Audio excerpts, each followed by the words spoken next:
Привет, друзья! Сфера дизайна интерьеров очень тесно связана с агентской деятельностью, и у нас назрела тема для подкаста. Мы пригласили в гости риэлтора, руководителя риэлторского агентства очень крупного, и поговорили на суперважные темы. У нас в гостях Игорь. Да, Представься. всем привет, меня зовут Игорь Михайлов. Нам уже 5 лет, мы агентство недвижимости Велдом. Наконец-то я смог достучаться до вас и задать популярные вопросы, которые интересуют наших клиентов прежде всего, да. Я был рад ответить на каверзные вопросы касательно рынка недвижимости и касательно агентской деятельности в целом. Мы как компания уже 5 лет помогаем нашим любимым клиентам покупать их собственные гнездышки. За прошлый год мы сделали на 4 миллиарда оборот суммарно, продали больше 400 квартир. И будем рады помочь всем. Поэтому обращайтесь тоже. Сегодня мы обсудили очень острые и очень важные вопросы о том, для чего вообще нужен дизайн, для чего нужны вообще риэлторы, потому что есть ряд людей, которые думают, что риэлторы и дизайнеры ни для чего не нужны, но мы эти опасения развеяли. Вот, сегодня была очень интересная беседа, мы обсудили множество вопросов, я думаю, это стоит обязательно посмотреть всем. И сегодня, на самом деле, беседа пошла в таком ключе, что не я задавал вопросы, а Игорь нас спрашивал. С удовольствием. Поэтому разговор идет и о дизайне, и о риэлторских историях, поэтому я думаю, что всем будет очень полезно и интересно. Ну, собственно, да, без риэлторов, без квартир не было бы и дизайн просто не было бы где делать, и некому было бы делать, если бы не существовало этого рынка, поэтому мы просто все участники одного такого большого процесса, вот, под названием рынок недвижимости, наверное, так. Приятного просмотра. Погнали. Ну что, ребят, очень часто дизайн делают для того, чтобы создать дома какой-то уют. Я бы хотел у вас спросить конкретно у вас, что такое уют вообще и как он связан вообще с дизайном. И вот из вашей интерпретации накиньте, пожалуйста. У меня есть целое огромное видео, и я очень много исследую вопрос, потому что я понял, что это реально боль у всех. Вот уют почему-то оказался настолько больной темой, я даже не ожидал.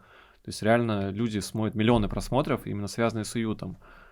И у меня реально было ощущение, что для многих уют, вот даже там на основе анализа роликов, что для многих уют это просто какой-то бардак дома. Да, то есть они говорят, у тебя стерильная атмосфера, нам неуютно.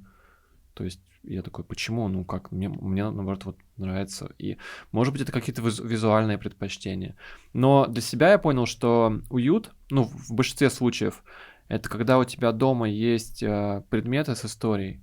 Когда ты заполняешь дом какими-то историями, обрастаешь ими, если они связаны с твоими, там, не знаю, с твоей семьей, с твоими какими-то корнями, тоже супер важно. И вот когда ты всем вот этим обрастаешь, просто у большинства это обычно очень трэшово выглядит. Да. Но если эти предметы как-то сделать, оформить красиво, то да, тогда у тебя появляется уют. То есть, знаешь, уют, мне кажется, такая штука же для каждого свое, да, для кого-то уют связан с каким-то порядком. Угу.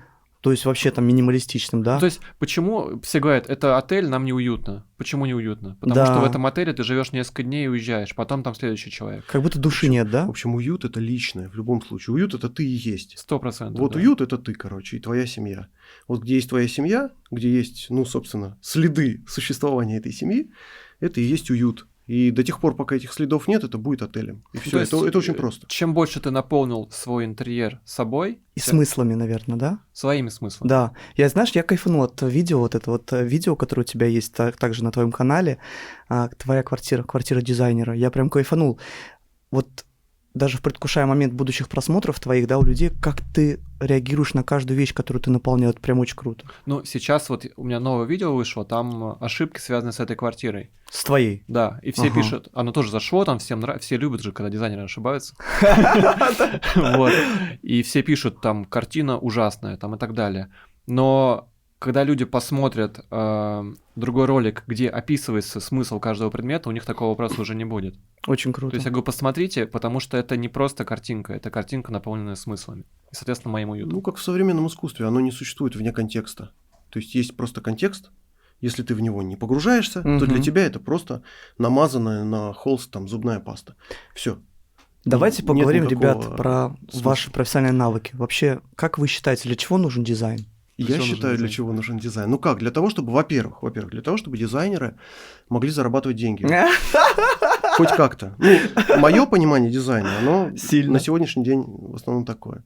Если есть что добавить, людям для чего нужен? Для того, чтобы самим не заниматься этим непрофессионально, потому что дизайн — это эргономика, это очень много сложных компонентов, из которых состоит интерьер.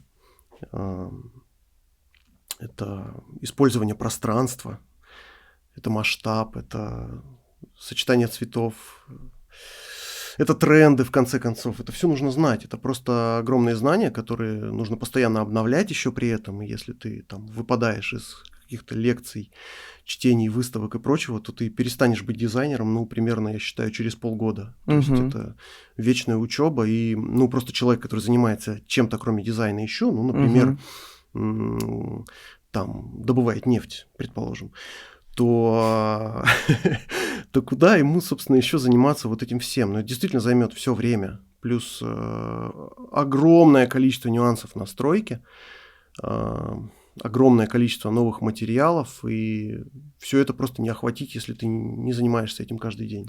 Я бы вообще разделил. Я вот на днях выступал на ярмарке недвижимости. Вот мы обсуждали это мероприятие. Вот, у меня была небольшая там мини-лекция про то, для чего нужен дизайн-проект.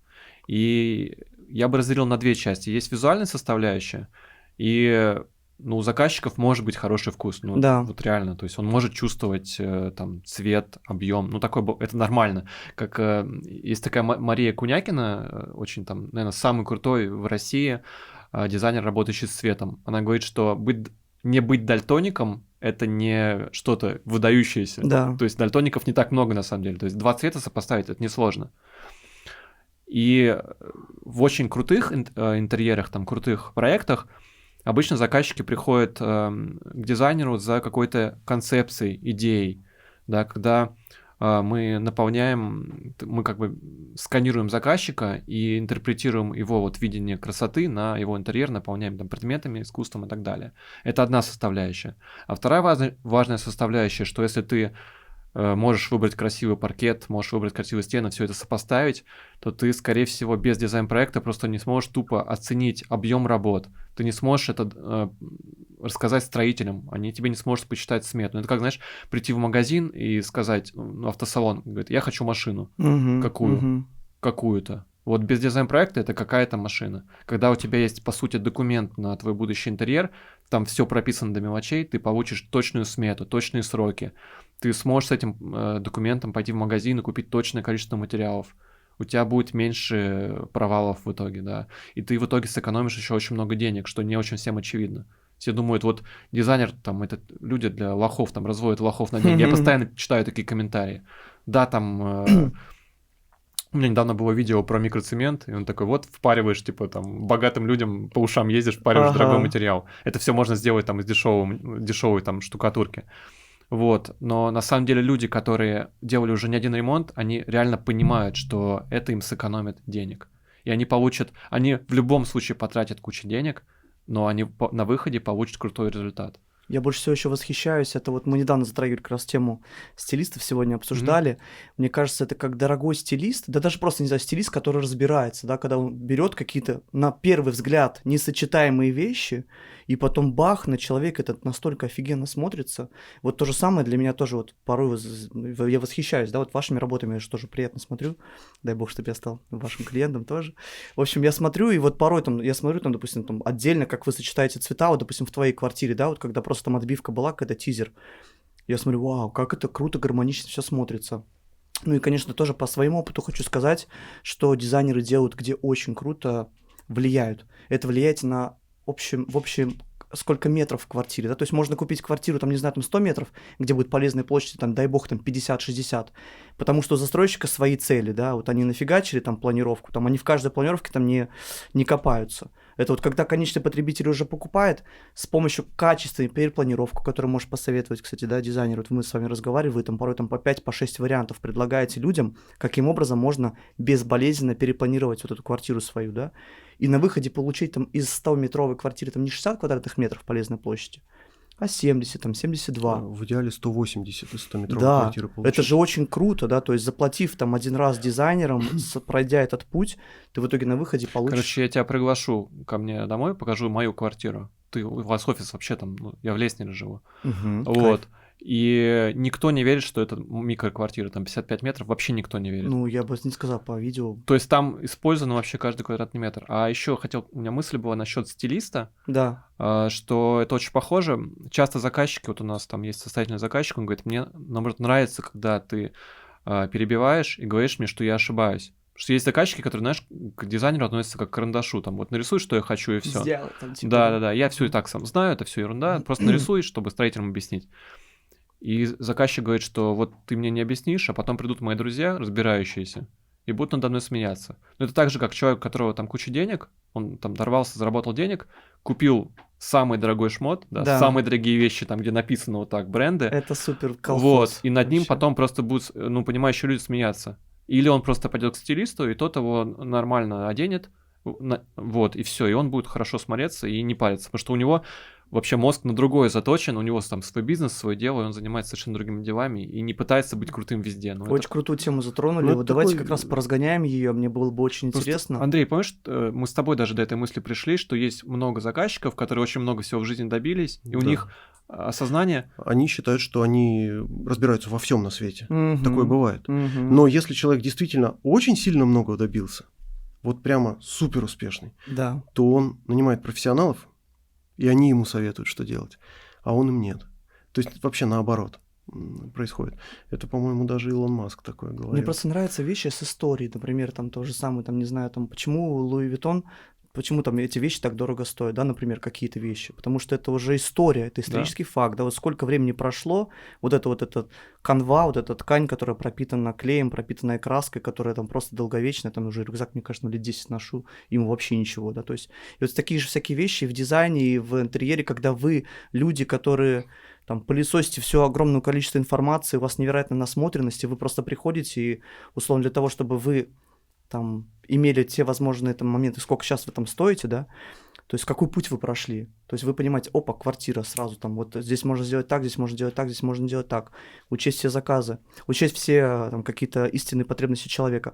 И вот как раз-таки хотел прийти к теме, чем отличается бюджетный ремонт от премиального ремонта? Вот самые такие там крупными мазками. Сам подход именно дизайнер, потому что есть же дизайнеры, которые там, типа, не знаю, берут там, условно, 2-3 тысячи за квадрат, да, есть дизайнеры, которые там...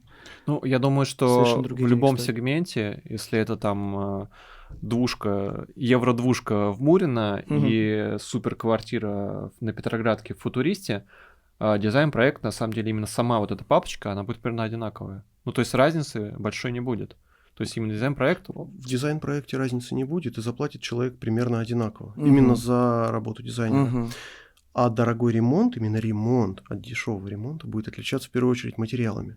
В дорогом ремонте материалы будут натуральными, Мгм. что очень важно. Чем более там натуральный материал, природный, без химии и ГМО, тем он стоит дороже на сегодня. Ну, наверное, так, да? Ну, это первая особенность, первая да. Это вообще, именно самая особенность ремонта дорогого. А особенность дизайна дорогого, наверное, это все-таки почему там некоторые дизайнеры берут больше, чем другие, да. Обычно это опыт и количество объектов, ну, высокого уровня, с которыми они работали. То есть, если у тебя стоит очередь из заказчиков, наверное, ты не будешь ну, там Конечно. за бесплатно работать, конечно. Вот. Что еще по премиалке? Какие у нас особенности? Наверное, сервис, потому что заказчики высокого уровня... Да, они сами не пойдут в магазин что-то там выбирать, что-то там выкраивать, вот эту всю суету какую-то разводить. Еще не дай бог потом приезжать и Ну, проверять, как безумно. Ну, там это, наверное, сделали. московская особенность, хотя в Москве очень плохо все со стройкой, с дизайнерами. Услуги одного окна, в общем. Да. Всё. Человек обратился и получил готовый продукт. Заказчик потратит больше, он меньше заработает, пока едет в магазин, да, то есть у него время очень дорогое.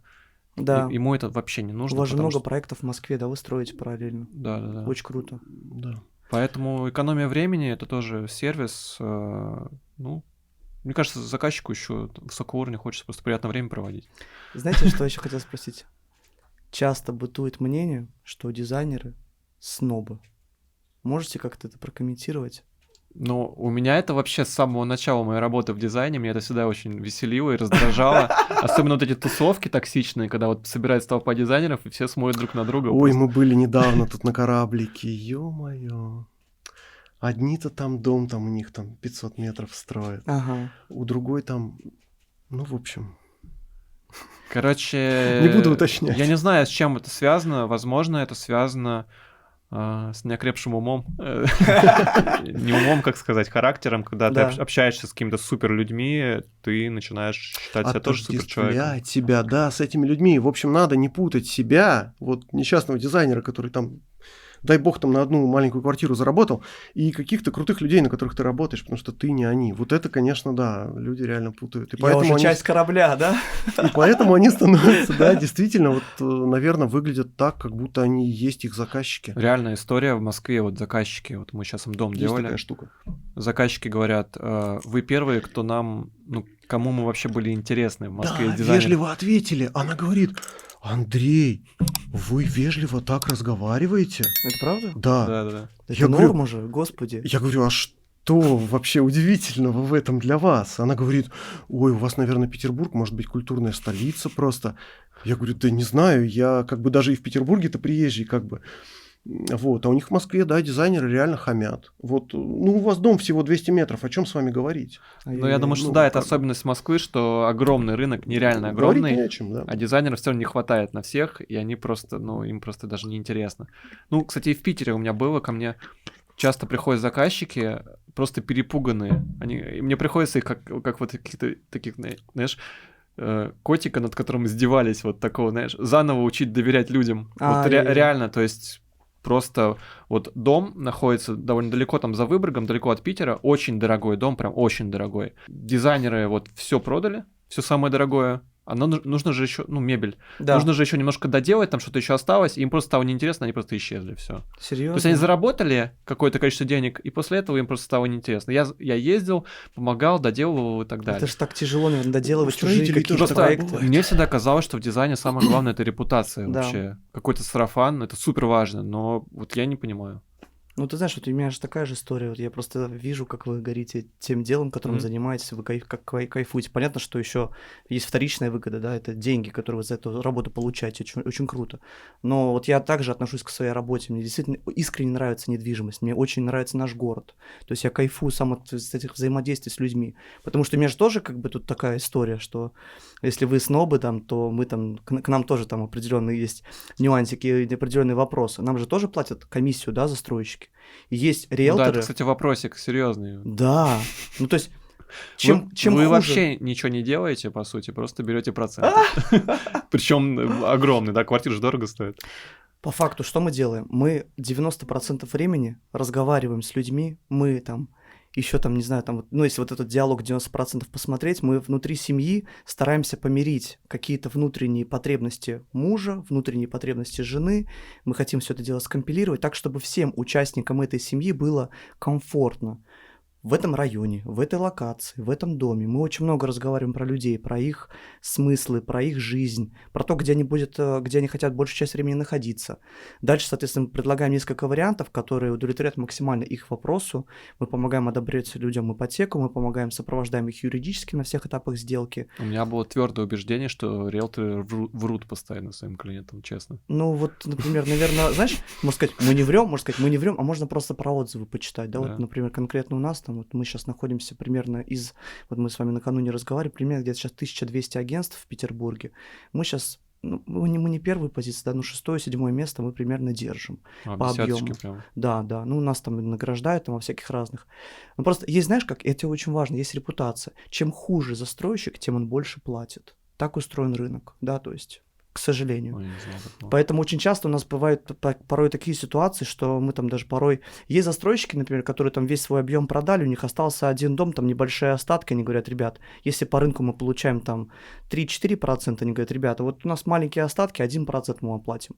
И то есть что можно делать в такой ситуации? Можно натягивать сову на глобус, как говорится, да, то есть создавать истории, в которых там человек хочет этот дом, все, да, он ему максимально подходит, идеально. То есть там порой риэлторы позволяют себе там всякие разные гадости говорить там в адрес застройщика, в адрес домов, соответственно, и уводить на те объекты, кто платит больше. Мы же просто очень часто проводим эти сделки. Для нас очень важна репутация, потому что у любого дела есть ценный конечный продукт, как и у вас, да. Это тот уют, который в итоге создаете вы, в котором в итоге клиент будет кайфовать каждый день. У нас тоже есть ценный конечный продукт. Это клиент должен быть счастлив от взаимодействия с нами, при этом клиент должен нас рекомендовать, при этом он должен сам покупать. Да, то есть мы можем продать в один раз, сыграть, да, там заработать какую-то бешеную комиссию, и все, к нам больше никогда не обратиться. Вот, это очень важно. Это самое, раз к риэлторам перешли, вот самый главный вопрос. Ну, правда, я Да. не знаю, я уже давно об этом думаю, просто как действительно сейчас, вот в условиях там удорожания ипотеки такой Мгм. лютой, да, ну вот существует вообще подход, при котором процентная ставка для простого человека, у которого нет 7 детей, там, который Да. не айтишник, без 7 детей, там еще он кто-то там должен быть, просто обычный человек, как можно получить низкую ставку? Ну вот сейчас у нас что осталось, да, IT-ипотека тоже до свидания, Мгм. потому что Мгм. ну она вроде бы как есть, но ее упразднили. Допустим, в Москве, в Питере сейчас не приобрести квартиру через IT-ипотеку, Мгм. ну это В действующее Тверь просто уезжают эти люди. Ну, условно, да. Окей. Господдержки тоже нет. Единственное, что осталось с маленькими ставками, это семейная ипотека, это для людей, у которых там меньше 6 лет. Но, ребят, ну давайте на чистоту, мы с вами просто сейчас сидим за одним столом. Порой наши покупатели не ваши клиенты. Потому что, ну, там, вы берете же тоже определенные суммы, да, начинаете делать ремонт. У нас, например, там сейчас средний чек у нас в компании 12 миллионов. Хотя в городе средний чек 7 800, да, то есть у нас там покупают и за 30, и за 40, и за 50 миллионов квартир, там, и за 5 миллионов у нас покупают квартиры. То есть в основе своей вот эта вот история с семейной ипотекой, где 12 миллионов дает субсидирование от государства под там от 3,5%, сейчас самая минимальная ставка, это всего-навсего 12 миллионов. Всего-навсего. Но сейчас есть очень классная история. Сейчас же, ну, честно признаюсь, там люди в очереди за квартирами не стоят. Сейчас не рынок застройщиков, сейчас рынок покупателей. И на таком рынке действуют очень классные условия. Например, сейчас есть классные рассрочки. Там есть рассрочки там, на 5, на 7 лет без каких-либо удорожаний.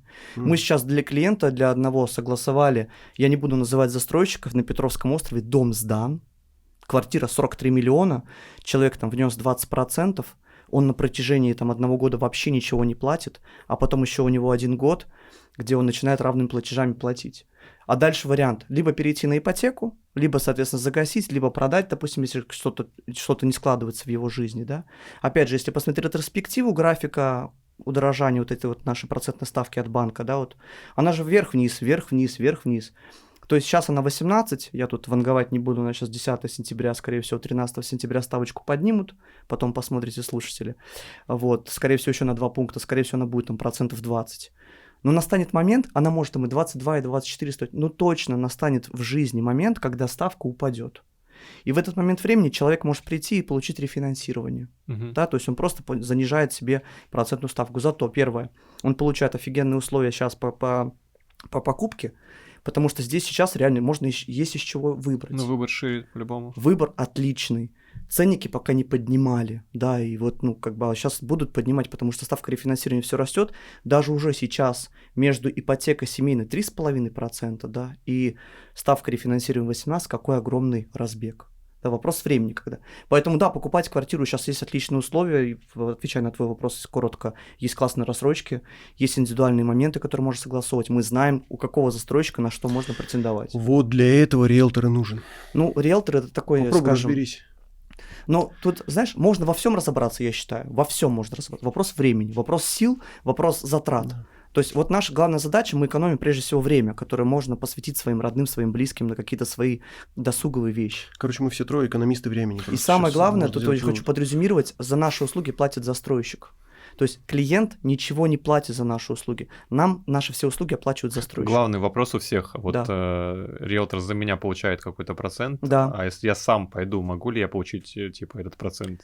Рынок для всех скидкой? одинаковых, абсолютно одинаковые условия. То есть, смотри, есть застройщик, есть прямой отдел продаж у застройщика, есть агентское направление, это мы. Мгм. То есть у нас подписаны договоры со всеми застройщиками в городе. Ты придешь ко мне, как условие одного окна. Я тебе помогу с ипотекой, я тебе одобрю ипотеку за счет своих ипотечных специалистов, которые подадут грамотно все истории. Я тебе суперсервис дам, я тебе приемку квартиры помогу делать. У нас есть такие ребяточки, как вы, дизайнеры и так далее. Мы проверенных уже с рынков со всех собираем. Это сервис, да. Это очень крутой сервис. И я тебя за ручку привел к застройщику, ты подписываешь договор напрямую с застройщиком. Что ты придешь через прямой отдел продаж, там получит внутренний менеджер зарплату. И только там заплатила огромные деньги сам застройщик за то, чтобы отрекламировать себя как клиента, чтобы ты пришел. А тут я За свои деньги, за свой маркетинг, который там исчисляется уже там далеко там миллионами рублей, я привлекаю клиентов, то есть я оказываю маркетинговый сервис для застройщика. Именно поэтому мне застройщик платит комиссионное вознаграждение. Цена абсолютно одинаковая. Придешь к застройщику, либо придешь ко мне, ты все равно к застройщику. У нас были заказчики, которые звонили в магазин поставщику и говорили, что они дизайнеры, и дайте нам дизайнерскую скидку. Очень Вот. часто нанимают фейк-дизайнера. Фейк-дизайнер, ну Подруга, вот это все. который становится дизайнером. Вот. Ну, у нас просто политика, что через нас дешевле, чем напрямую. Вот такая история. Да. А есть... Можно я представлюсь, типа, фейковым риэлтором, и мне сделают скидку? Ты знаешь, ты можешь... Ну, это прям надо пройти путь, знаешь. Это рубрика «Совет». Идешь, открываешь себе индивидуальный предприниматель, открываешь АКВЭД на недвижимость, да, потом приходишь к застройщику, застройщик тебе говорит: так, ты кто такой? Ты с нами работать не можешь, потому что мы работаем только с открытыми акционерными обществами, с ООшками, да. Вот, сколько у тебя в штате, ты там доказываешь, где ты обучался, где ты как бы чего делал и У нас так далее. поставщики тоже диплом. Да, то есть ты можешь заморочиться, и потом в итоге ты получишь в сухом остатке там вот эти там свои 2-3%. И кто-то из этих клиентов может прийти. Наши консультации абсолютно бесплатные. То есть для нас там, естественно, мы там не институт благородных девиц, мы бы очень хотели, чтобы каждая наша встреча с клиентами там увенчалась успехом, да, то есть, но мы без иллюзий, мы просто прекрасно понимаем, что мы просто самое главное можем делать свою работу от чистого сердца, от души, просто рассказываем, и, то есть, если человек покупает, ну здорово, не покупает, ну ничего страшного, ну, мы понимаем, что каждый человек не покупает. Поэтому, да, конечно же, естественно, там есть такая, знаешь, есть такая конструкция, в которой, по идее, клиент может подписать договор с застройщиком и получить это комиссионное вознаграждение. Конечно же, такая конструкция есть, безусловно, но как и у вас, наверное. Еще вопрос у нас. Да, если заказчик находит что-то дешевле, нам все равно. То есть мы только, ну, ради бога. Более того, мы возьмем этого поставщика себе. Да, если он хороший. Если он хороший. Часто это плохо заканчивается. Часто мошенники продают. У нас в студии есть дизайнер, очень классный, Винер. И он недавно покупал квартиру на вторичке. Вот. И мы до последнего смеялись, что у него наверняка квартира какая-нибудь. Потом придут дети бывшего владельца этой квартиры, будут у него это обслуживать там и так далее. И такие ситуации реально бывают. Конечно. Вот сейчас Лариса Долина, очень крутой скандал. Если люди ищут себе риэлтора, как вот вообще понять, что риэлтор адекватный? Какие есть какие-то маркеры? Ну смотри, вот есть... Ну, кроме отзывов. Есть очень важные моменты. То есть, давай разделим, да, вот есть первичка, есть вторичка. Может, какая-то лицензия с гербовой печатью. Ну, смотри, как правило, эта деятельность не лицензируется вообще, да. Конечно же, я рекомендую всегда посмотреть на отзывы. Отзывы в открытых проверенных источниках, естественно, да, то есть самое простое. Потом второе, можно просто приехать на консультацию, да, просто консультация ни к чему не обязывает, они абсолютно бесплатные, просто посмотреть, и по факту риэлтор, качественный там агент, он просто сделает срез с рынка, потому что сейчас у нас где-то 300 плюс строится домов одновременно, и не каждый дом подойдет к конкретному клиенту, да, какой-то будет вообще не туда, не в мазь, кто-то будет и так далее. То есть здесь очень много моментов. То есть нужно просто приехать и просто посмотреть. Дальше посмотреть репутационные все истории, посмотреть там юридическое лицо, есть ли какие-то споры, все ли нормально с точки зрения отчетности, ну то есть если глобально, да, это первичка. Если мы говорим про вторичку, самые такие классические темы, каким образом себя можно подстраховать, это титульное страхование. Это вот все о чем говоришь ты, это вот всякие ребяточки там, которые, допустим, там, не знаю, член семьи человека, например, не знаю, там находится в местах удаления свободы. И потом он через какое-то время выходит, и если титульное страхование ты не делал, как бы человек может, в принципе, там то есть есть реально страховка от таких случаев? Да, есть страховки, да, нужно собирать справку, это справка форма 12 У меня называется. была такая штука, да, титульное страхование, да, на 3 года. А там знаешь, какой есть лайфхак? Есть, короче, офигенный лайфхак. Ты, короче, идешь, говоришь: я хочу купить вот эту вторичку. Приходишь, допустим, в какую-нибудь страховую компанию, говоришь: сделайте, пожалуйста, мне титульное страхование. Они сначала, прежде чем тебе его сделать, проверяют твою квартиру.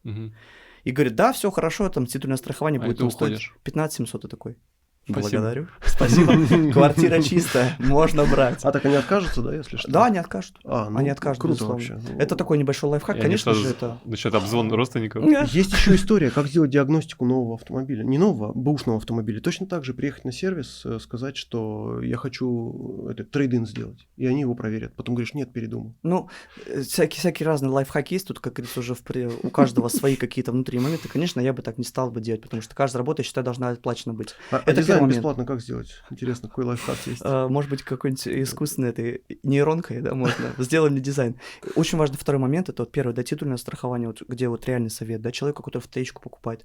Второй совет — это не делать сделки с занижением. Ни в коем случае. Что это такое? Вот порой бывает такая ситуация, допустим, там я, например, купил квартиру в Футуристе за 40 миллионов, сейчас я ее продаю, она сейчас уже по рынку 60, и, например, следующему покупателю, который покупает квартиру у меня, да, я говорю, давай, друг, сделаем занижение, потому что я не хочу платить налог, я владею этой квартирой меньше там 3-5 Да-да. лет условно, давай мы сделаем занижение. И вот некоторые люди идут на занижение, и это очень плохо, потому что вдруг потом сделка будет там признана там, да, недействительной через какое-то время. И человек получит максимум назад свои 40. 800 тысяч. Ну, 40 миллионов он получит, если сделка с занижением была условно, да, то есть, ну, Да. поэтому лучше на занижение не идти. И опять же, да, вот вторичка сейчас такое время, сейчас человек может по факту, если ты покупаешь квартиру у застройщика, например, да, то есть там либо там у какого-нибудь проверенного первого лица, да, то это классно. Я всегда рекомендую проверять контрагентов, да, то есть, допустим, я покупаю квартиру у тебя, было бы неплохо, если бы я тебя полностью проверил. У меня есть твои паспортные данные, я могу в открытых источниках на сайтах судов проверить, нет ли у тебя никаких проблем.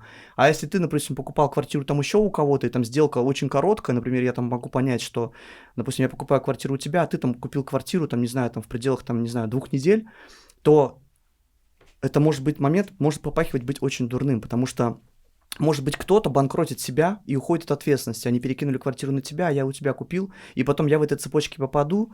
Короче, я всегда топил и всегда топлю, что лучше покупать квартиру под себя. Квартиры на вторичке нет ничего более постоянного, чем временное. Люди покупают квартиры с какими-то ремонтами, мол, я потом его сделаю, потом в итоге никогда ничего не делают. Они ходят в этих квартирах, живут, их все в натуре бесит, потому что, ну, как бы вот это как с дизайном, да, согласитесь. То есть ты заезжаешь в квартиру, там что-то тебя раздражает, ты такой, ну, чуть попозже сделаю. В итоге нифига ничего не делаешь. Поэтому нет ничего лучше, чем Попозже купить... вообще не работает. Да, кстати. нет ничего лучше, чем купить квартиру на первичке, выбрав стороны света, выбрав этаж, выбрав район и так далее, так далее, так далее. А потом еще прийти сверху, полирнуть все качественным дизайном, офигенным ремонтом. Но мне кажется, все-таки, ну, мы 30% минимум времени находимся дома. Да, для меня очень важен быт. Я дома кайфую. Это мой дом, это моя крепость, это место, где круто. Давайте вернемся к теме дизайна. Хотел бы спросить у вас такой очень популярный вопрос. Почему дизайн-проект делается так долго? Почему? Так, во-первых, делается проект недолго. Правки вносятся долго. То есть мы вступаем в диалог с заказчиками и все этапы согласования проходим с заказчиком. Да? Даже вот просто планировку, чтобы сделать, нужно понять потребности каждого члена семьи, чем они занимаются, чем они вообще дышат, да, за каким столом ребенку удобно делать уроки, и только ли уроки, может быть, он рисует вот на таких вот больших каких-то листах, или музыка еще занимается, или вообще карате, и нужно там какой-то там спортивный такой угол серьезный. Это прям реальные запросы, да, условно? Ну, конечно, у нас есть огромная анкета, которая описывает все потребности. Больше 20 листов, да? Каждому 23 Это ваш листа бриф у нас. такой, да, некий бриф? Да, 23 листа анкета, и каждый человек, ну, там просто масса вопросов о жизненном укладе семьи. И, собственно, надо начинать с этого. Планировку не начать как просто некий абстрактный формат. Типа классная планировка для всех. И для всех классной не существует. Планировка существует только в контексте конкретных потребностей каждого конкретного человека, который живет в конкретной семье. Каждый приходит в какое-то время. Ему нужно, чтобы его не зашибли дверью там с утра, когда он выходит оттуда-то, чтобы не мешать жене, которая еще спит. Она, может быть, дольше спит, чем муж. Или наоборот. И так далее, и так далее. И даже вот каждая дверь, даже направление открывания, там, предмет мебели, все очень должно быть контекстно. Ты опять же говоришь про наши проекты. Да. Про для там конечного потребителя конкретного. У нас поэтому долго. Вот. Если бы была какая-то коммерция, да, или там что-то такое очень абстрактное, конечно, это можно все быстро сделать. Ты просто нарезал там каких-то готовых решений и все. Технически все быстро, правда. То есть, условно говоря, там начертить планировку можно там дня за 3, сделать визуализации там за неделю, и там уже в момент, когда мы начали чертить, строители могут приступить к ремонту. Ну, в принципе, Да, мы можем выдать планы если не и будет вперед. согласований, обдумываний, вот у нас сейчас заказчик, у него огромная квартира, он уже, я вчера посчитал, 10 недель, 2,5 месяца не может нам ответить по розеткам. дать ответ. А без его согласия... А он прям... Ай-яй-яй, он он прям сам хочет- тормозит. Он прям хочет поучаствовать, стройка уже идет, и нас это на самом деле сильно Ну, напрягает, там потому очень серьезный проект. что невозможно, ну, это нежелательно делать проект во время стройки. То есть, конечно, надо сначала закончить проект, Так можно, потому типа, что проект можно. во время стройки? можно, Вау. можно. Можно. Смотри, но какая не стадия. нужно. Можно знаете, сделать основные Стадия планы. торг, принятие. А? Ну, Торг. Можно начертить стены, да, условно говоря, план привязки перегородок, можно начертить электрику, которая будет потом правиться обязательно, так по опыту, потому что подсветочки появятся или удалятся, кто их знает. И можно, ну что, электрика, сантехника, перегородки. Почему бы кстати, нет? Отопление, можно это делать, да. Вы очень много говорите Да. про планировки. Скажите, а вот что не так в реальной жизни с планировками от застройщика? Ну, Вот что не так? Вы же переделываете. Но это же получается. индивидуальная штука, нельзя сделать планировку сразу для всех. Ее не бывает, мне кажется. очень часто планировки сделаны, чтобы тупо отбить какой-то именно строительные нормы. Да.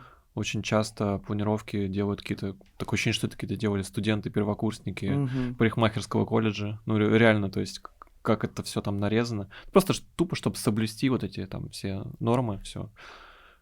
Да, там нет привязки к человеку вообще, как правило. Ну, наверное, в очень дорогих домах, ну, в One Trinity Place, наверное, там все нормально, да, там продумано. Хотя есть вопрос. Планировка. мне кажется. Ну, и конкретно там, конкретно в этой квартире мы не переделывали. Ну да, она какая-то подходящая. Расскажите, пожалуйста, вот мне кажется, это очень будет полезно для наших клиентов. Какие вот такие красные флаги вот по планировке? Вот что точно вообще, вот лучше к такому даже вообще не смотреть. Что потом Ну, сложно? Для меня это острые углы, какие-то экстремально острые углы и радиусы, потому что они Да. съедают кучу пространства Круглая полезного. фасадная стена. Если ты покупаешь квартиру, и там метр стоит, 200 тысяч, например, да, Да. и у тебя за счет этого радиуса съедается несколько метров, ну, это Мгм. прям печально. Это просто тупо Мгм. жалко.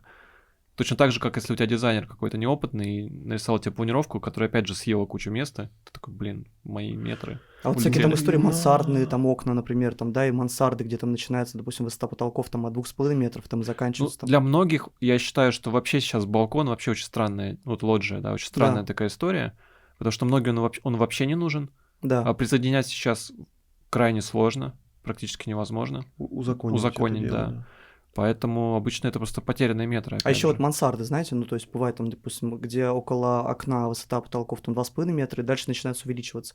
Я потом думаю, господи, цена-то это та же. же потом нужно будет мебель городить такую же, да? Это же потом обыгрывает все как Ну, тяжело. это скорее будет. на любителя такое. Ага. Да, то есть у нас вот Ну, это некая романтика, может, кому-то, да. заказчики хотели же в Москве сейчас купить такую квартиру, Да. мы за голову схватились, когда они показали. Не надо. Да, они не Ой, купили в там итоге. какой-то вообще, там какой-то концепт-кар, Воронье гнездо. Там, я смотрю, там балки вот так вот во всех направлениях, вот просто. Просто Крутую. часто, если, Что с ним? если Дорогая какой-то очень квартира крутой была. дом, я думаю, ты об этом знаешь, если какой-то очень крутой дом, он очень быстро распродается, все хорошие планировки сразу улетают. А потом такие, о, мансардная. Смотрите, тут. плохая планировка. Это что у нас? Это вентканалов 1000 штук, Мгм. обычно на верхних этажах. Это, кстати, очень важно, да. Или на нижних. Подожди, на каких Чем у выше, нас? тем больше. Тем выше, тем больше. Чем да. выше, тем больше точно. вентканалов. Да. Там вообще просто гигантский вентканалище. Да. И несущие стены, самое тоже, ну что ты сделаешь? Если у тебя все стены, все там 18 комнат с несущими стенами, вот и живи. А давайте как немного есть. про перепланировку поговорим. То есть, что нельзя делать точно, да? То есть, вот, что точно не узаконить? И да, количество комнат равно количеству окон, да? Многие забывают. Количество комнат равно количество окон. Ну, Ну, то есть, так. может быть, экстремальная история, когда говорят, мне нужна детская, вот, много детей у меня, Да. а окон мало. Вот, то иногда делают фрамуги, когда у тебя верх стены стеклянный, и Мгм. дневной свет проходит. Но это Мгм. просто норма инсоляции, иначе у тебя просто микроорганизмы не будут умирать от солнечной Ну, энергии. а так, если по уму, ну вот у тебя вот определенное количество детей, ну Да. пускай количество окон хотя бы равняется, ну, количеству членов семьи, да? То есть Прикольно. С каждым иначе новым это- ребенком прорубаем. прорубаем Это окно. прикольно. Ну, иначе Это это правда прикольно. не работает. Ну, как сделать комнату? Я бы хотел вернуться к вопросу, очень важно, что не согласовать с точки зрения перепланировки. Вот, допустим, Мокрые зоны в жилую. Перенос. Так. Это, наверное, первое, да? Что у нас? Кухню над жилой. кухню над жилой. Мгм. То, что ухудшает жизнь вашим соседям. Мгм. То есть, если у тебя ниже этажом сосед, ты не можешь над его спальней сделать ванну, Да, ну, либо кухню. да. Вот, это делать нельзя. То есть мы можем расширять санузлы только на нежилые помещения, на какие-то кладовки, которые изначально по документам, либо на коридоры, ну что-то такое нежилое. Это без проблем. Скажите, бывает ли такое в вашей практике, когда перед покупкой квартиры клиенты с вами советуются, показывают вам разные Да, планировки? Было, да, Как-то и упрощает ли это коммуникацию с клиентами? Скажите, не пожалуйста. раз. Это вот, ну, как-то, наверное, более часто происходит с клиентами, которые, ну, с заказчиками, которые не первый раз с нами работают. Ага. То есть заказчики уже такие, которые нам доверяют и там не первый год нас знают, они вообще берут за правило поговорить с нами, показать Мгм. планировки приобретаемых вариантов квартир, прежде чем вообще что-либо покупать, чтобы понять, ну, перспективность. уместится ли туда Да. вообще их жизнь, скажем. Круто. Вот. Было дело, что новые приходили, вот, ну, что-то они, правда, к нам потом не вернулись, видимо, мы их, наверное, разочаровали, да? Может, они не купили ничего. Ну, всякое бывает. Мы просто, видимо, разнесли все их варианты в Еще щепки. супер важно, даже не касаемо квартир, наверное, из-за дома же вы не продаете. Дома загородные не Ну, продаем. просто это Может тоже, быть, тоже важно для зрителей знать, что часто приходят люди, мы уже построили, делайте дизайн, и приходится что-то ломать, там, переделывать. Когда можно было еще до постройки дома прийти к дизайнеру, что архитекторы, они не занимаются внутрянкой. Почему-то, не знаю почему. Дом Мгм. особенно нужно строить Да, да. изнутри. Вот прямо, не знаю, начиная от вот ванной комнаты и поехали вот так. мне кажется, просто Потом дом квартира-то это можно получился. как-то быстро продать еще, да, если что. Квартира, А она уже дом-то это, замкнута. а дом, как бы, как ты продашь быстро Ну, в дом? доме плюс, что как раз никто тебе не скажет, что если это ванну над спальней сделаешь, Ну да, ты да, делай, да. что хочешь. Отличие Не, я про то, главное, что- периметр Да-да-да. у квартиры готов. Он данность. Да. У тебя вот такая штука. Да. Все, а у дома нет. Ты Да. сделал вот куда хочешь, вылез, в любую из сторон. Хотел бы еще, знаете, что обсудить? Вот эта классическая история высота потолков. Вот вообще, насколько влияет для дизайна высота потолков? 1,000,000%. Боль? Но у меня, кстати, дома не супер высокий потолок. Ну, я видел, как ты круто обыграл. И никто не говорит, что он невысокий, да, то есть я думаю, что важно, наверное, даже не высота потолка, а пропорции. Мгм. То есть если у тебя вот такой коридор узкий, Да. и высоченный потолок, ну, тебе будет там просто неприятно, тебя будут стены давить. Просто порой у нас есть ряд застройщиков, тоже имена не буду называть, они позволяют себе строить там 2,55 потолки. А, Ну, то есть это а прям... есть же какой-то вообще нижний предел по снипам даже. Ну, вот это, Я не походу помню. говоря, нижний предел, условно. То есть я бы хотел еще задать вопрос очень важный. Почему ремонт от застройщика — это плохо? И плохо ли это реально?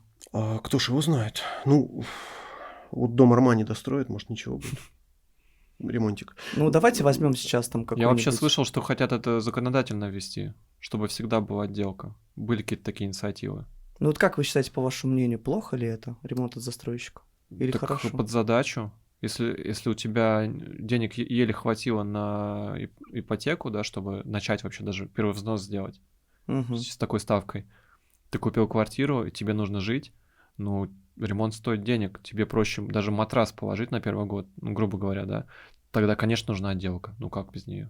Ну, я вот сейчас немножко спойлерну, мы просто с тобой Мгм. тоже разговаривали, да, уже вне камер, если захочешь ответить на этот вопрос. Ты вот приобрел себе одну из квартир, такую как инвестиционный, да, Мгм. проект, и я знаю просто дом, в котором ты купил, там квартира сдается с отделкой. Да. И ты мне сказал, что ты будешь ее доделывать. То есть вот опять же, ты сразу же понимаешь, что что-то там тебя не будет устраивать. Вот как конкретно ты из своей реальности можешь набросать? Смотри, я до этого жил 5 лет в квартире от этого же застройщика, она тоже была с отделкой. Мгм. Я ванну снес вообще полностью, потому что плитка от застройщика — это самая дешевая в мире плитка, мне кажется. Ну реально, это просто ужасная плитка. Метлахская, да, типа? Там по остаточному А-ля. принципу все делается. Да, Там да, же да. какой есть материал. У тебя есть таким налепили. договор на отделку, ну, в договоре на покупку квартиры у тебя там написано Плитка. плитка. И всё. Да, и все. Однокомфорочная даже. Типа того, да. Да. Поэтому, конечно, есть вещи. Например, розетки я вот в квартире не переделал. Я сделал немножко добавил, Мгм. и я оставил всё. Увеличил количество Да, отверстий, условно. да, на потолке я не делал штробы, я сделал открытую проводку и добавил треки. То есть, ну, у меня была Мгм. задача минимальными средствами сделать крутой ремонт, и сейчас эта квартира сдается, и она сдается прям быстро и дорого. Круто. Да, потому что я докрутил вот этот от застройщика. То есть тут уже какая задача, смотря. Потому что в том, что сдается, самое главное отличаться Очень круто. в лучшую сторону. Сейчас, Сдается 100 тысяч одинаковых. Я живу в квартире, дурацких где квартир. не было никакой отделки. Мгм. Вот, и я еще и все стены снес к тому же. Вот, и сделал ремонт с нуля. Ну, но это квартира, где я прям, ну, поучаствовал. Разгулялся, Да, да? и это дорого прямо. То есть многие писали, там, неоправданно дорого. Но это как моя, там, визитная карточка. Очень Это смешно, круто. нам звонят в студию, я часто беру телефон, мне говорят, Мгм. ой, вот нам ничего особенного не надо, мы бы хотели просто вот ремонт, вот как у Саши, вот простенький, вот как у Саши мы хотели бы. Я думаю, нормально люди простенький ремонт вообще расценивают. Они не знают внутрянку, да? Там унитаз как автомобиль стоит. Ну, часто вообще, в принципе... Ну, у тебя дорогая сантехника? Да у меня все дорогое. Ну, А я видел это Чия. Ай, Чия, я ну, обожаю Чия, Чия. да. Ну, ну, просто конечно, у меня почему кот, это у простенько меня кот стало? перегрыз гигдуш. Вот я сейчас ждать полгода, Пить хотел. 40 тысяч шланг стоит. да. Ай-яй-яй. Давайте вот дадим какие-то советы нашим покупателям. Как вот, давайте топ-3 совета, как обустроить квартиру маленькую, ну там до 40 метров. Топ-3 совета. Сделать дизайн-проект. Как сложно. Сделать дизайн-проект, да. Да. Для очень. начала хотя бы сделать... Вообще, как минимальными средствами сделать себе крутой ремонт. Да, да. Минимальное, что нужно для этого, если маленькая квартира, можно не особо не париться, сделать обязательно планировку. Да.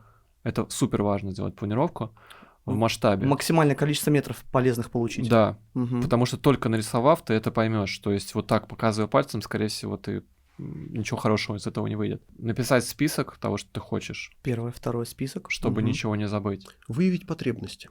Мгм, мгм. Да. Да, как классно обустроить. Ну и я бы, конечно, взял бы какой-нибудь мудборд, просто тупо зайти в Pinterest, найти квартиру, которая тебе нравится, и вот этой картинки придерживаться. Типа третье — это насмотренность. Нет, именно конкретный вот образ твоей квартиры. Вот Референс. один Мгм, слайд, чёткий. референс. Мгм. Потому что часто заказчики делают эмоциональные покупки, такие: Мгм. вау, какое классное зеленое кресло. Я понял. Потом его притаскивают, класс, это может быть даже дорогие предметы, дорогую Мгм. люстру, а потом все вместе это будет просто трэш. Круто. То есть первое, получается, это планировка. Да. Второе, это мы, соответственно, понимаем, что мы хотим. И третье, соответственно, мы покупаем, исходя из этого списка. Всё. Какой-то референс обязательно нужен. Без референса у вас будет просто каша. Круто, супер. Да как и во всем. В общем, создать просто некую мини-систему, в рамках которой просто действовать, и все. Пошагово. Давайте еще поговорим, вот какие стандартные топ-3 ошибки при ремонте. Топ-3. Так там их не 3, там просто, ты понимаешь, там сложно выделить топ. Прям ошибки при ремонте. Да. А кто сделал ошибки? Давайте, чьи ошибки? Вот. Да. Ну вот так. заказчик выбрал какую-то компанию, например, да? Строительную. Да, Строительную. условно. По цене выбрал. Все, уже ошибся. По цене. Нужно посмотреть... Вот как можно выбрать вообще компанию? Строительную? Да. Нужно Как посмотреть вообще? работы. Да, действительно, нужно посмотреть, что они делают. Мгм. Оценить порядок настройки. Приехать Да. на стройку, посмотреть. Ага, порядок, бычки не валяются. Уже нормально. Вот у хороших строителей первое, что видишь, это порядок настройки. Они прибираются за собой вечером. Вот, ну правда, не должно быть мусора, не должно быть бардака. Если у них стеллажики, инструменты хорошо Мгм. везде, каждый на своем месте лежат, ну это такой вот маркер. Ну, хотя не самый главный, но маркер. Посмотреть готовую работу. Ну, это что строителей касается. Что касается дизайнеров, супер ошибка — это когда выбирают дизайнера по рекомендации, не смотря портфолио. Мгм. Да, Это супер самое важно. главное, чтобы эстетика была близка. Потому что, ну, рыбу не заставить лазать по дереву, ну, это же правда. Ну, вот, ну, не делает человек интерьеры в стиле барокко. Ну, что ты от него хочешь? Ну, не делает. Мгм. Ну, реально. Вот смотришь, что человек делает, нравится, ну, вперед. Кайф. Еще ошибка моя любимая — это заехать к Новому году. Это вообще... вот. Слушай, да, это офигенная даты. тема. Это прям, блин. Сакральные даты, да, это самое страшное. Почему? Сакральные даты. Почему это плохо? Есть объяснение очень Блин, простое. это очень Логистическое. Логистическое. Потому что под Новый год случается перегрузка нафиг всего. Всех, да. Нет транспорта, нет чего нет. Ну ничего нет, отгрузок нет. Сакральные даты. Ничего нет, людей нет. Блин, это очень смешно. Всё Просто вы мне кончилось. сказали, просто вот реально, последние друзья, которые там делали какие-то ремонты, либо там вот сейчас одна из последних, там один из друзей заезжал в дом, вот у него там какой-то был прикол по поводу какого-то июля. Ну, естественно, все. Ну, я реально... У меня был случай, когда, прислали видео, что грузчики пьют водку в парадной дома на 5 углах супер дорогого. Потому что Новый год. Офигеть. И они таскали паркет, по-моему, он стоил 3 миллиона или 4 миллиона. такую, знаешь, еще такую воронку делают из бутылки, знаешь, такую, уже быстрее заходила. Блин, это Вот, ужас вообще. это- Ну, Новый год — это как вот китайский Новый Потому год. что нашли хоть кого-то, потому что все заняты. Мгм. Вот все вот эти хотят, и я хочу в Новый год заехать. У нас, знаешь, у нас тоже очень такая классическая история. Люди очень часто просто забывают про то, что есть не только квартира. Вообще, да, вот вы работаете над внутренним дизайном, да, над внутренним. Мы очень много работаем еще и учитываем и внешний дизайн. Куда человек будет ходить, да, то есть где какие места притяжения. Блин, ну опять же, мой любимый футурист. Кафешек рядом много, просто невероятно. Рядышком через мост Крестовский остров, вот это вот все, что вокруг, да, то есть это даже может быть там какая-нибудь квартира, которая там, допустим, без каких-то видовых характеристик, да, но когда ты будешь выходить из дома, ты будешь понимать, вау, то есть я вот это вот, Кто-то мне недавно говорил, вот что тут. ты покупаешь не квартиру просто в абстрактном доме, Да. а ты покупаешь общество ты какое-то. покупаешь общество, прикинь, как круто быть вот этим вот средним арифметическим вот этого окружения. Приезжая на своем там, не знаю, там, какой-нибудь там Range Rover, да, последним, приезжаю, ставлю его в паркинг, ты рядышком видишь там какие-нибудь Калиманы там или еще что-нибудь, или там Феррари какой-нибудь. Я там, в Дубае а-ля пар- Феррари. В Дубае парковался. У меня был Тойота такая, мне дали какую-то самую там обычную тачку. Да. Я парковался между Бугатти и Феррари. Я просто вообще чуть не посидел там. Это вот я очень часто говорю, знаешь, вот есть такие дома, например, которые там уже там 5-6 корпусов, они уже там продаются там 5-6 лет, и ты покупаешь сейчас там, допустим, там метр стоит там 350 тысяч рублей, а в свое время там стоил 100. И ты покупаешь, и ты, короче, смешиваешься уже с этим средним арифметическим окружением. Ну, я прошу прощения, что с таким выражением на лице говорю, ну, короче, ты смешиваешься с этой толпой. Дизайнер говорит, снобы. Да, ну, короче, ты покупаешь квартиру сейчас за 350, а Да. там люди покупали за 100. Ты просто покупаешь уже на хаях, потому что уже все, последний корпус, застройщик имеет право выставлять за те деньги, за которые хочет. Ну, ты покупаешь, ты смиряешься с этими деньгами. Короче, надо быть частью котлована. Ну, просто, желательно, да? а ты, ну, вот, это реальный пример, Для начала. это пример на Черной речке, да, например. Вот котлованщика. один из домов, который там уже, вот, который давно растет. И рядышком на Черной речке есть легенда Черной речки 41. Да, ты там растянешь себя, сейчас ты себя растянешь. Ну, во-первых, там через 2 года, там, скорее всего, там, твой уровень жизни вырастет. Мы же все-таки как бы стараемся к тому, чтобы улучшать все, да, вокруг себя. То есть, скорее всего, там, допустим, сейчас тяжело, нужно будет там, например, там где-то ужаться в жизни, да, но зато через 2 года ты будешь чувствовать себя там в своей тарелке.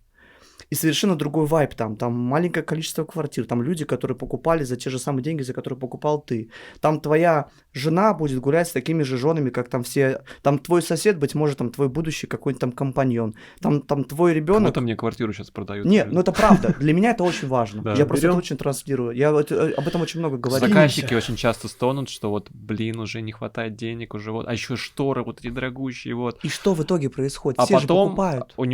у заказчика кончается вот этот поток трат бесконечных, и все, и открывается куча, ну, свободные деньги появляются, Да. он такой, «Фу». Ты знаешь, я А вот он, ещё- уже, привык зарабатывать Да. за это время. Конечно. Очень часто еще наши клиенты делают огромные ошибки. Например, первая ошибка – это покупать чисто квартиру, и все, не задумываясь о том, что нужно делать ремонт. Вот Мгм. недавно там, допустим, клиент приходил, говорит, ой, ремонт там туда-сюда. Он какими-то убеждениями, типа, он сейчас там двушку отремонтирует там за 5. Я говорю, друг, ну нет, ты покупаешь квартиру за 40 миллионов. Ну, у нас Ну, были какие реально 5? заказчики, которые приезжали, и я чувствовал себя, как будто я какой-то доктор, который говорит страшный диагноз. Да. Реально, они прям грустнели у меня на глазах, мне прям так неприятно было это говорить. То есть я говорил реальную стоимость, ну вот так, как будто я в этом виноват еще. Ну, Слушай, да, Тяжёлая есть, история. нас иногда путают вот как-то, как будто бы мы Вестники для плохих себя. новостей. Штука не в том. Мне иногда приходится объяснять, что слушай, ну ты же это для себя покупаешь, это не для Да, меня. Как будто да. бы этот человек сейчас мне должен купить этот диван, и я буду на нем лежать, телевизор смотреть. Он же его себе покупает. А Да. реально ощущение, как будто это я его прошу мне купить диван. Да не нужен Мгм. мне этот диван. И еще есть такой вайб, что Ну. люди показывают референсы и думают, что это стоит типа в 3 раза дешевле. Ну, там, моя квартира, не моя квартира, да, Классика. показывают. Я Особенно говорю, минимализм. хочу так же, да, но вот дешевле. Ну, как бы. И в Большая итоге, ошибка с минимализмом. если, например, минимализм сделать Да. вот так дешево, то это будет просто, офис дешевый. Вот, это будет выглядеть, как будто ты живешь, ну, в студии подкастов, типа. С минимализмом? О, То есть на фото это классно, Да. но если жить в этом, ты же чувствуешь все материалы, да, там. Конечно. Это все главная грустно. фишка в минимализме в том, что там каждый объект, каждый предмет имеет офигительную ценность. Именно поэтому предметов немного. Они все, каждый будет самый крутой, самый дорогой, самый ценный, из самого лучшего материала, с самой лучшей Да, обработкой. В этом смысл этого это минимализма. круто. А зачем минимализм еще? Потому что денег нет, это не минимализм называется. Ну, вот у нас классическая тема Это- тоже, это когда Правильно? люди покупают квартиру, забывают про паркинг. Мгм. А пока дом строится, паркинг стоит суперадекватных денег, суперадекватных. Когда дом готов, когда туда, ну, первое время, когда дом готов, понятно, что люди делают ремонты, но когда люди начинают уже полностью заканчивать ремонты, они уже вспоминают, так, где я буду свой пепелац Мгм. парковать? И начинается вот эта вот история, когда уже там парковочные места, вот я сейчас живу в доме на Петроградке, на Дивинской, у меня там 30 тысяч парковочное место стоит, да, там. То же самое там Футурист, например, там вот парковочное место в свое время там стоило там 2 200, 2 400. Сейчас парковочные места там уже стоят там в пределах пятерки, да, например. То есть просто люди не задумываются об этом. А я считаю, что нужно закладывать, соответственно, все эти деньги. И очень важный момент, например, квартира. Вот простой пример, далеко ходить не буду. Квартира, Футурист, например. Там сейчас там ценник примерно там 600 тысяч за квадрат приблизительно. Конечно, футурист нам какую-то денежку должен перевести уже. Обязательно RBI. Мы вас много рекламируем. Кстати, Вы одни из самых кстати. лучших. Короче, Действительно. и вот, например, RBI тот же самый, да, Футурист. 600 тысяч рублей стоит метр, да? Но есть кладовки, которые там стоили 60, 70, сейчас там они по 150, там, по-моему, даже несколько кладовок осталось, что-то такое, не знаю точно. То есть кладовки, стоимость метра за кладовку стоит там в 4, в 5, в 6, в 7 раз дешевле, чем дом. Но в итоге у человека есть по-любому дофига всяких дурацких вещей, всякие лыжи, пассатижи, там какие-то сноуборды, там какие-то вещи, которые там нужно было куда-нибудь подальше было убрать, какие-нибудь зимние, сейчас же там плюс 30.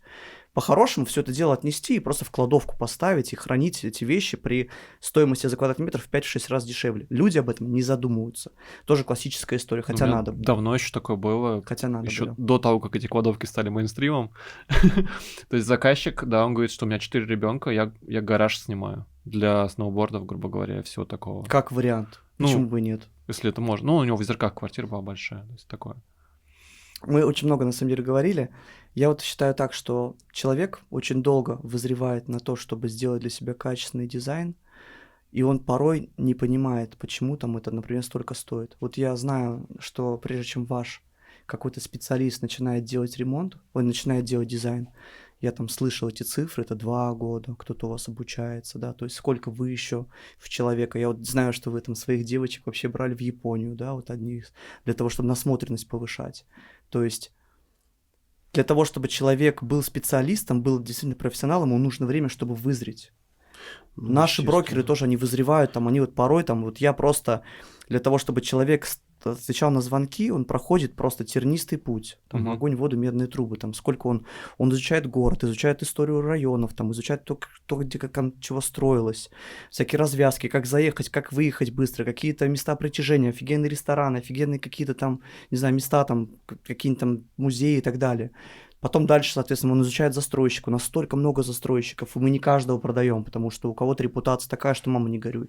Одних застройщиков тьма. Нужно историю знать, ретроспективу. Кто чего обещает, кто чего в итоге по факту как строит. Да, то есть как бы есть рендеры красивые, невероятные, да, а в итоге по факту есть реальность, которая очень суровая, и там вообще все по-другому. Да, то есть есть каждый дом, там есть какие-то уникальные торговые фишки. И вот прежде чем брокер садится за стол переговоров с клиентом, проходит 3-4 месяца, полгода.